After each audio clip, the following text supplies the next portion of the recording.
এক ব্যক্তির স্ত্রীর ৪৫ বছর বয়সে মৃত্যু হলো।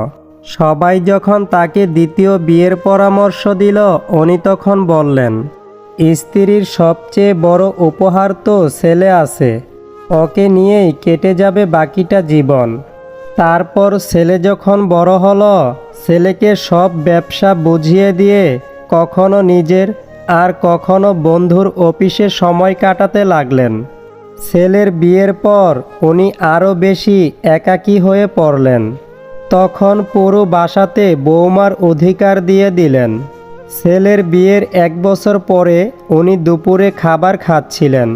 ছেলে অফিস থেকে এসে হাত মুখ ধুয়ে খাওয়ার জন্য তৈরি হচ্ছিল। ছেলে শুনতে পেল বাবা খাবার পর দই চাইল, আর বৌমা জবাব দিল, আজকে ঘরে দই নেই। খাবার খেয়ে বাবা বাইরে হাঁটতে চলে গেল। কিছুক্ষণ পরে ছেলে তার বউর সঙ্গে খাবার খেতে বসল। খাবারে পাত্র ভরা দই ছিল।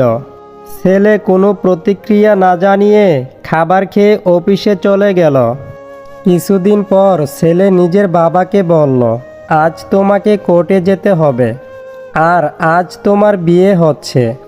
পিতা আশ্চর্য হয়ে ছেলের দিকে দেখল আর বলল, বাবা, আমার আর বিয়ের দরকার নেই। আর আমি তোমাকে এত স্নেহ দেই যে তোমার মায়েরও দরকার নেই, তো আবার বিয়ে কেন? ছেলে বলল, বাবা, না আমি নিজের জন্য মা আনছি, না নিজের স্ত্রীর জন্য শাশুড়ি আনছি। আমি তো কেবল তোমার জন্য দইয়ের ব্যবস্থা করছি। কাল থেকে আমি ভাড়া বাড়িতে তোমার বৌমার সাথে থাকব, আর তোমার অফিসের এক কর্মচারীর মতো বেতন নেব, যাতে তোমার বৌমা জানতে পারে দইয়ের দাম কত। মা বাবা আমাদের জন্য এটিএম কার্ড হতে পারেন, কিন্তু তারা আমাদের দয়ায় নয়, বরং আমরা তাদের দয়ায় বেঁচে আছি। মুখের ভাষা খারাপ হলেই চরিত্র খারাপ হয় না। মিষ্টি কথার আড়ালে অনেকের খারাপ চরিত্র বোঝা যায় না। মানুষ অপেক্ষা করে সুন্দর একটি ভবিষ্যতের জন্য, আর ভবিষ্যৎ অপেক্ষা করে মানুষকে মৃত্যুর সাথে পরিচয় করানোর জন্য। কর্ম হচ্ছে ফলবান বৃক্ষের মতো। এই বৃক্ষের ফল মানুষ এপারেও খায়, ওপারেও খায়। বাস্তবতা শিখতে চাও, এজন্য তোমাকে খুব বেশি দূর যেতে হবে না। বিপদে পড়লে তোমার প্রতিষ্ঠিত কাছের বন্ধুটির কাছে যাও এবং শিখে নাও বাস্তবতা কী। কর্তব্য কখনো চাপিয়ে দেওয়া যায় না, এটা মন থেকে আসতে হয়। আর এখানে প্রকৃত মানুষের পরিচয় নিহিত। মানুষের মতো এত দ্রুত আর কোনো কিছুই এ জগতে বদলাতে পারে না। সাথে সাথে উত্তর দিও না যখন তুমি রেগে আছো। বড় কোনো প্রতিশ্রুতি দিও না যখন তুমি খুব খুশি আছো।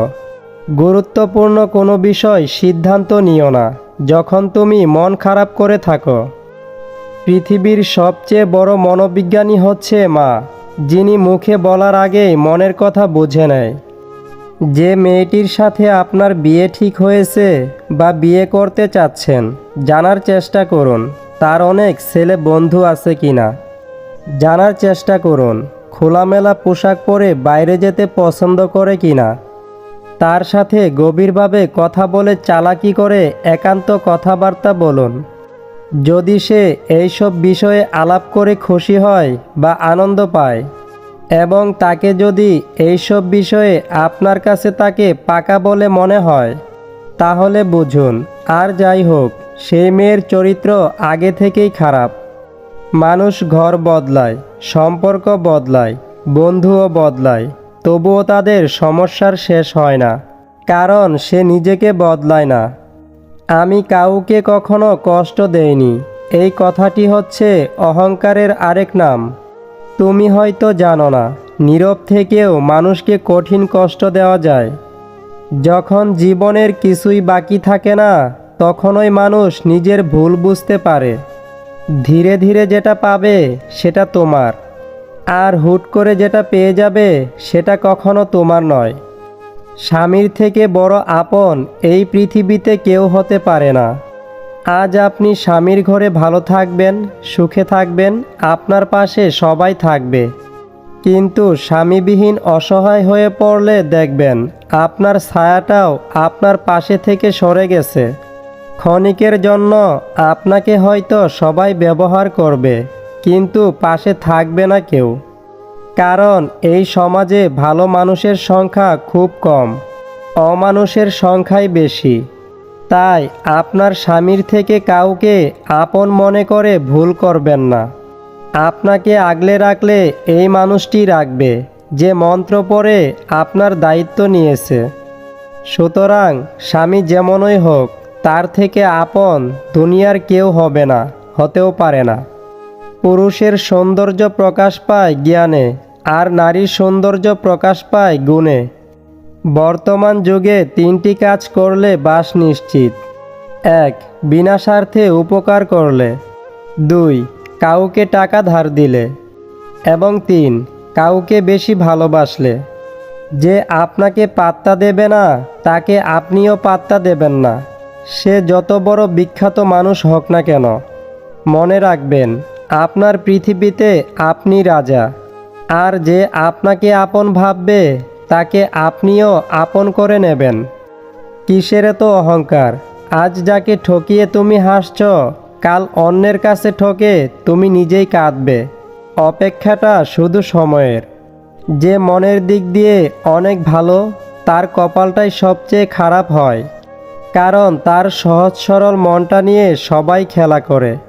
যারা বলে দেশে ভালো মেয়ে নেই, ভালো স্ত্রী পাবো না, আসলে তাদের নিজেরই চরিত্র ভালো না। জীবনে যদি কিছু করতে চাও, তাহলে একলা কিভাবে লড়তে হয় তা শিখে নাও। যারা বংশগত ধনী, তারা কখনো ফুটানি বা অহংকার দেখায় না। ফুটানি দেখায় তারা যারা হঠাৎ করে টাকার মুখ দেখে কি করবে দেশা পায় না। শরীর আর সম্পত্তি নিয়ে কখনো গর্ব করতে নেই, কারণ অসুস্থতা আর দরিদ্রতা কাউকে বলে আসে না। স্বামীকে রেগে যেতে দেখলে স্ত্রী চুপ থাকবে, এবং স্ত্রীকে রেগে যেতে দেখলে স্বামী চুপ থাকবে। কারণ পানি আগুনকে নেভাতে পারে, আগুন আগুনকে নেভাতে পারে না, বরং আরও বাড়িয়ে দেয়। পৃথিবীতে সবচাইতে কঠিন কাজ হলো নিজে সংশোধন হওয়া, আর সবচাইতে সহজ কাজ হলো অন্যের সমালোচনা করা। যদি মন খারাপ থাকে, তবে মায়ের পাশে গিয়ে বসো। যদি অস্থির লাগে, মায়ের আঁচল দিয়ে মুখখানি মোছো।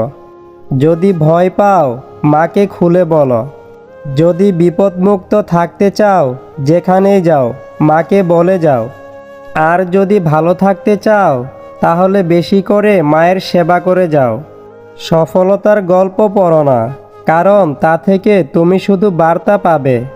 ব্যর্থতার গল্প পড়ো, তাহলে সফল হওয়ার কিছু ধারণা পাবে।